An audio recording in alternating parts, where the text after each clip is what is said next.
We have a term we use at Intel, evolution, not revolution, right? So incremental change, right? Don't try to kill the elephant with one AI platform or one AI agent, right? Design should be incremental, right? So, for example, if you're building an agentic AI platform, right? You don't want to give the agent free access to all your memory, all your APIs, all your tool sets, right? You really want to focus it down to, okay, you do this one job and restrict and the access to the data or the tools that are needed just to complete that one job, right? So yeah, I like evolution, incremental change. You can't change your whole data platform and compute infrastructure overnight, right? It's incremental. Hello, everyone. This is Rick Mishka with the Cyber Pro podcast, where industry leaders share their insights because hackers never sleep. Today, we have Bernie. Bernie, I'm excited to have you. First question, probably the easiest question for you, but who are you and why are you awesome? Oh, geez.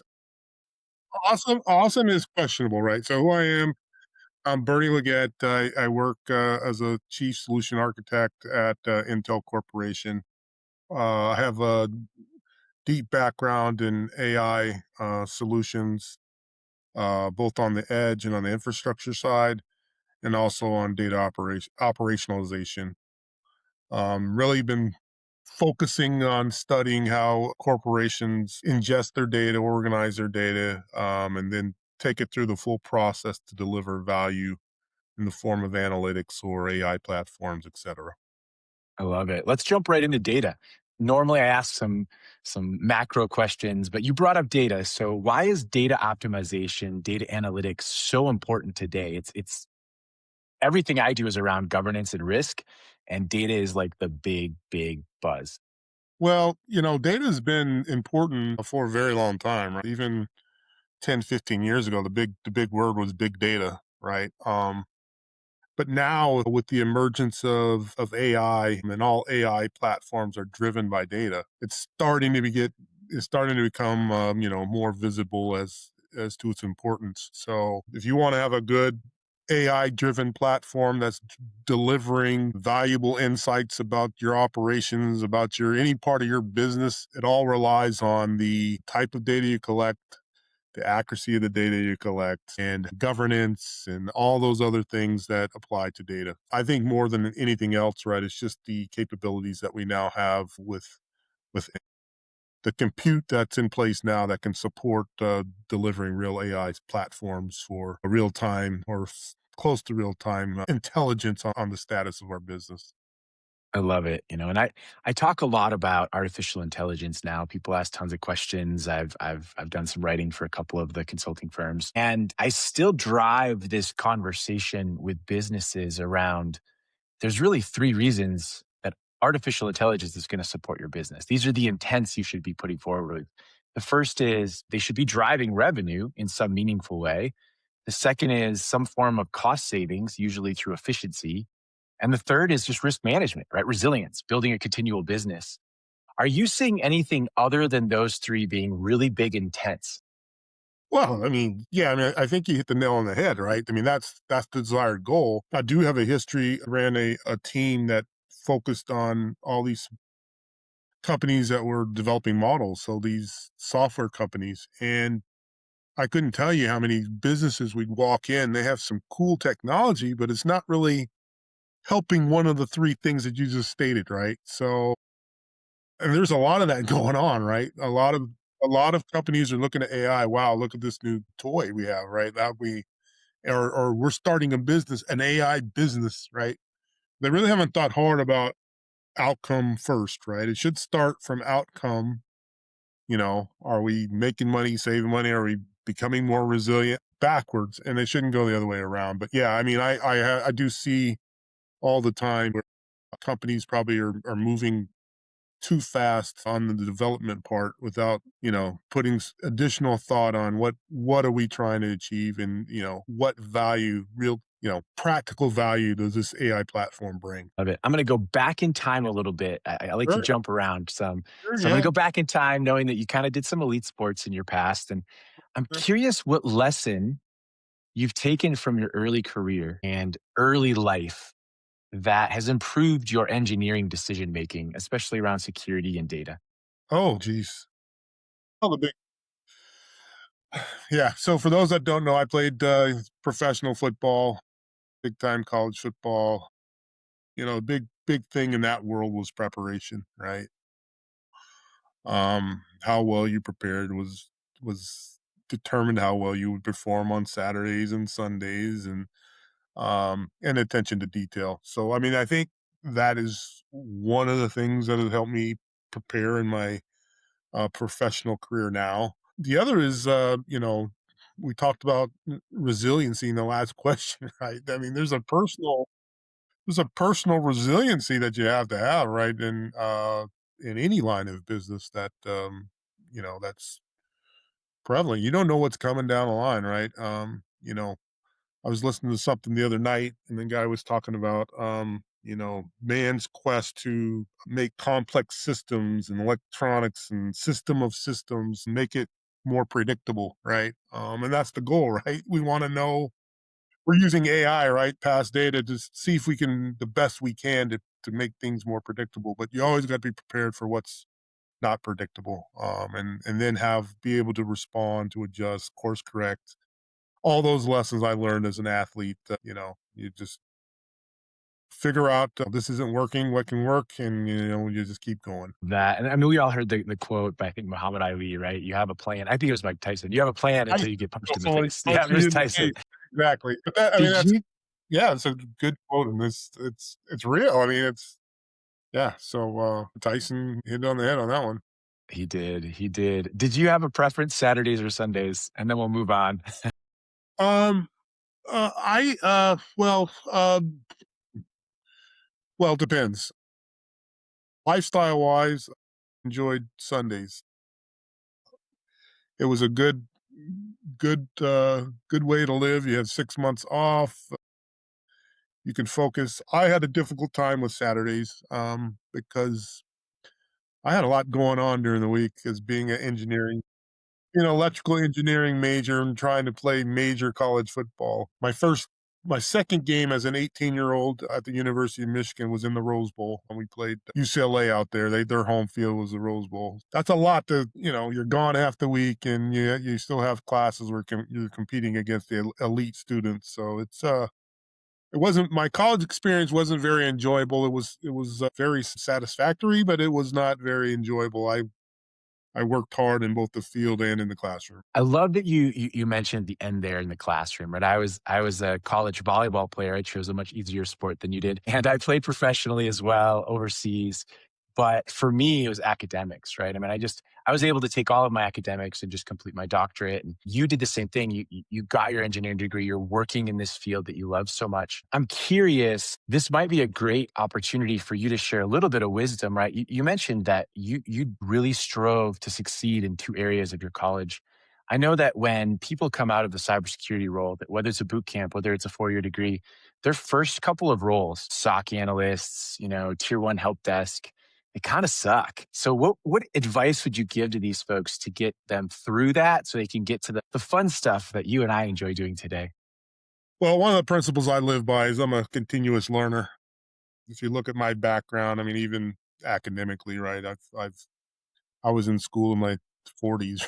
Right? I've gotten MBAs, I've gotten certificates in various things. I also have a divinity, master's in divinity.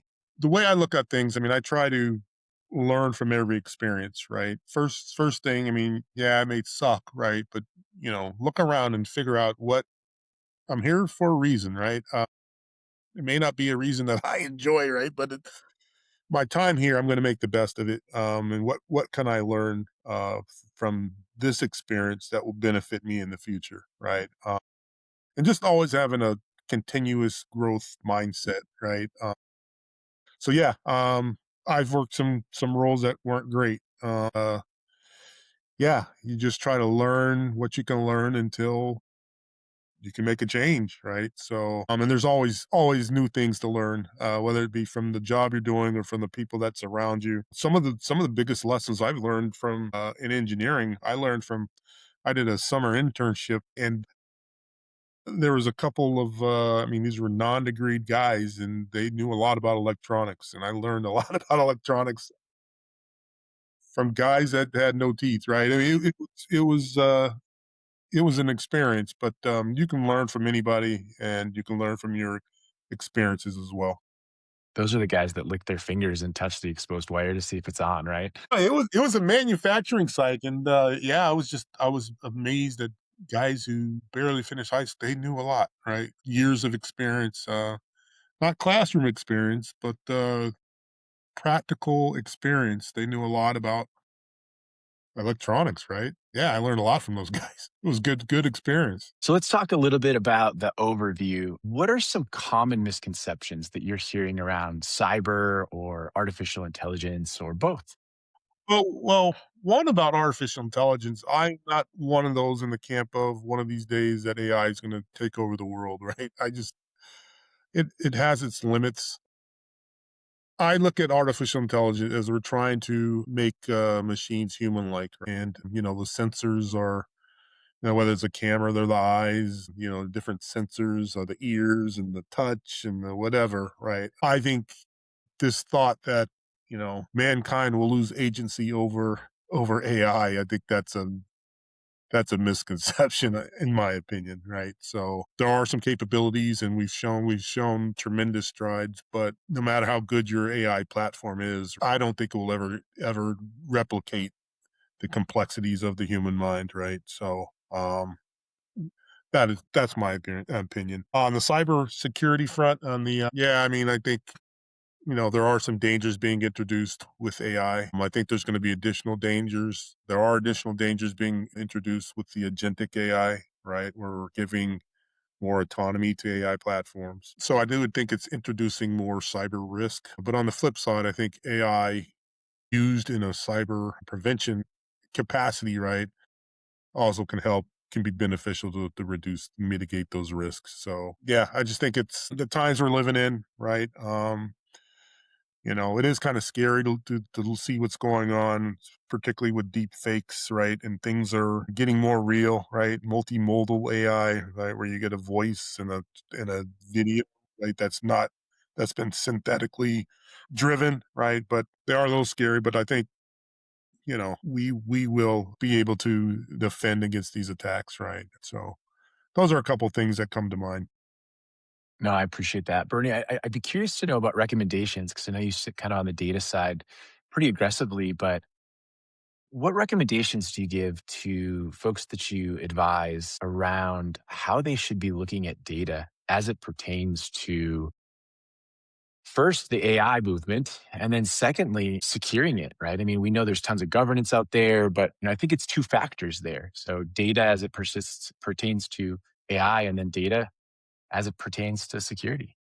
Yeah, in both, I look at things. We have a term we use at Intel: evolution, not revolution, right? So incremental change, right? Don't try to kill the elephant with one AI platform or one AI agent, right? Design should be incremental, right? So, for example, if you're building an agentic AI platform, right? You don't want to give the agent free access to all your memory, all your APIs, all your tool sets, right? You really want to focus it down to, okay, you do this one job and restrict and the access to the data or the tools that are needed just to complete that one job, right?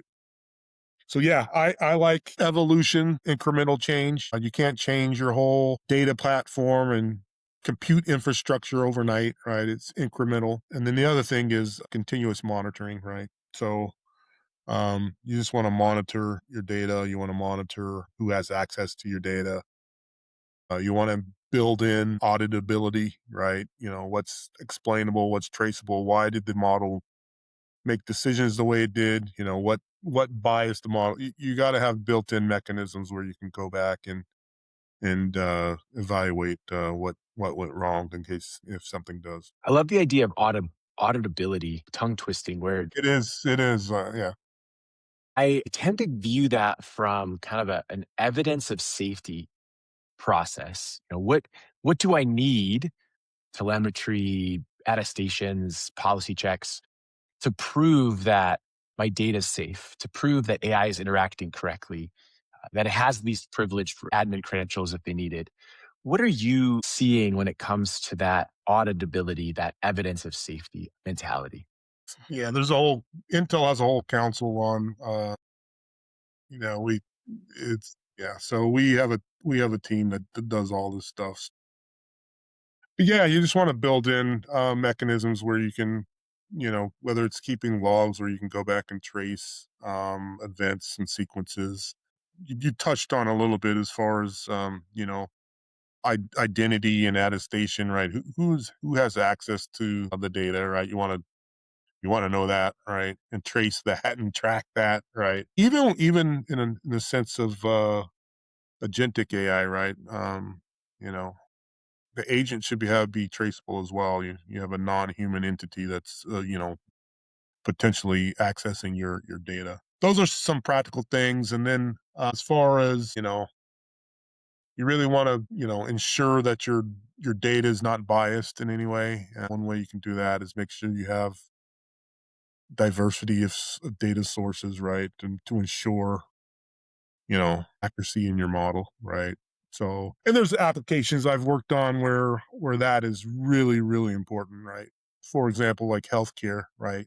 The more and more AI is getting involved in, I don't want to say diagnosis because nobody will sign up for that, right? But they are relying on AI to help diagnose, right? So, but you do want to have make sure that you have, you know, diversity of data, right? You know, people groups that are represented, right? So to avoid misdiagnosis, right? So those are just some of the things that come off the top of my head. Love it. There's actually a fascinating article that I read about artificial intelligence being the first pass on an x-ray, and then it goes to the doctor. And initially, the data showed that it was 70 to 80% accurate with its initial diagnosis. The doctor would look at it and verify. They did an interesting twist to both the AI and to the actual reviewing physician. What the research did was they said they gave AI the actual x ray and then a bunch of information about the person. You know, they were a male, they were this old, they had this many family members, they gave more history about this person, and it jumped up the AI's accuracy because it did more diligent research to somewhere closer to 90%. And then the doctor got the same information and took more time to review it. And so it's fascinating adding a human element, something we don't think about versus just the image, really modified the use case for AI, but also helped the doctor. Yeah, yeah. Well, that's interesting. So I learned AI from one of my customers at the time. My first AI project was helping implement AI into ultrasound systems. So I did get some of that. It's interesting that you say human in the loop, right? I think that's important point to touch on, right? It all depends on your application, and I think you know people need to that's part of our ethical AI team, a word I couldn't think of before, responsible AI, is, you know, on high risk projects, you certainly wanna have a human in the loop to make the final decision, right? If there's time, right? So some things I've worked on with on the federal department and some of these applications, you have to make decisions soon or, you know, so it just depends, right? But that is part of some of the controls and some of the things that you wanna think about when you're architecting, an AI. Final question before we get to the shorts, and that is with the advent of artificial intelligence, can you have an actual zero trust framework, or is it kind of put zero trust even further out of reach? Whew, tough question. Hitting it hard at the end. Yeah, I think you can still have a zero trust frame, right? You know, it just I think it touches on some of the things that I hit on a little bit before on with agentic AI, right? Putting controls in place, right? So I do think you can still have a maintain a zero trust environment in the AI age. But actually, I think you actually should design it that way, right? For example, you know, people don't think about these LLMs and Gen AI, right? They don't think about prompts and putting limits on the prompts and prompt injections and you know how long prompts and responses stay around, right? All those are part of our security framework that we have to take into account, right? So yeah, I mean, I do think it's in some sense maybe a little more difficult, but I do think we can maintain a zero trust framework in an AI age. So these next few questions, as quick as you can answer them, typically we like to see, a minute, 30 seconds, whatever it looks like. Some of these we might have some follow-ups to, but let's have some fun with these. All right. The first one is when we talk about AI gateways, what's the top three must-haves in a checklist for an AI gateway solution to work? Well, it's standards based, right? It's the simple one, scalability. Well, I guess that's not work, but for growth, right? And then accuracy. Yeah. So, picking the right model for your compute capabilities, right, is probably, would have an impact on latency and accuracy to work well. Let's talk a little bit about the differences in artificial intelligence. What's the difference between generative AIs and agentic AIs and any other AIs that you are super passionate about today?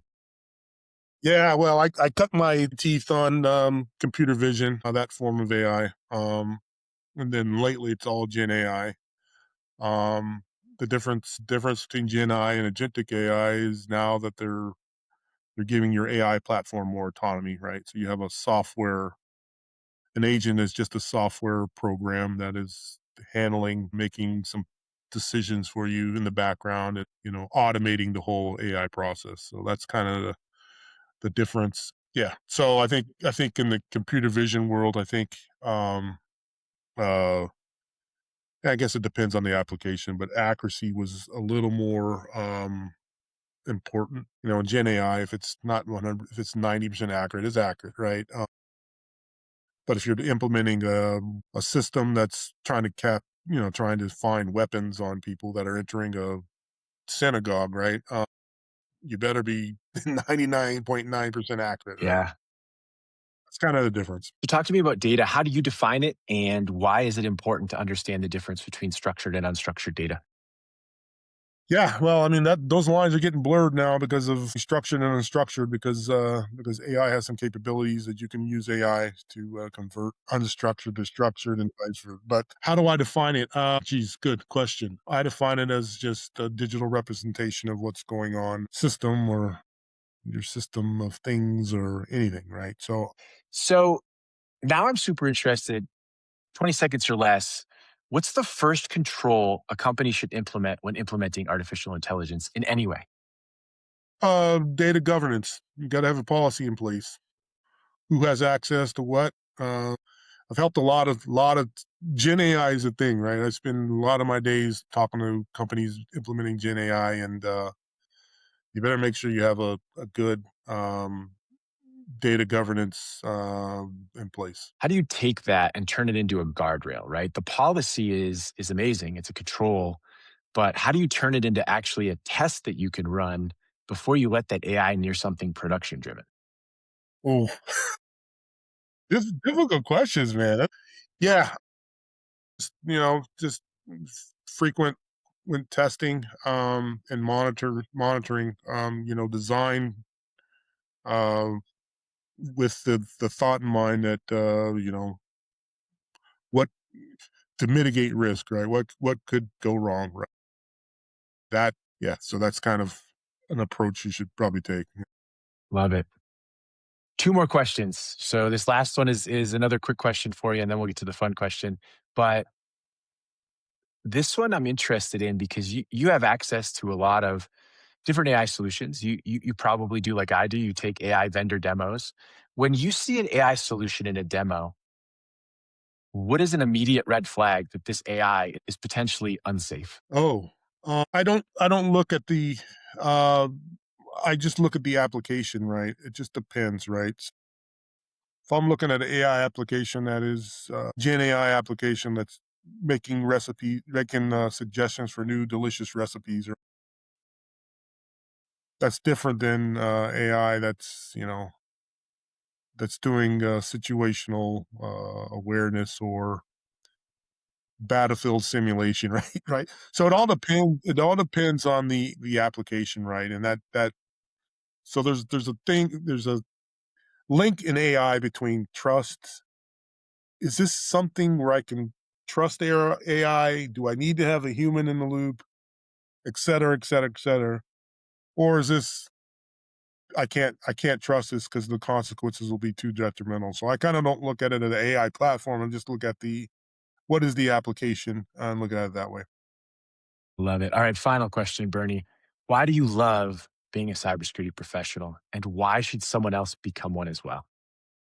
I just love to see innovation in technology. I do think as a whole, technology is making our society better. I know personally that Gen AI is helping me become more efficient at work, and I just love new technology. And a reason somebody should get into it. One is if things like this interest you. Yeah, I wouldn't go into it. Well, one of my life philosophy now is that over time is that you shouldn't pursue do what you love and then you can make a profession out of it, right? A lot of people go into engineering or technologies because they could find a job, and a lot of people have found themselves miserable if that's not what they enjoy doing. But yeah, I mean, I like to see innovation, and the people are cool. Like I like the way people trading ideas and understanding the way people think, and I just love that part of my job. Bernie, thank you so much for sharing your story, your insights on the Cyber Pro podcast. But you're quite welcome. Thanks for having me.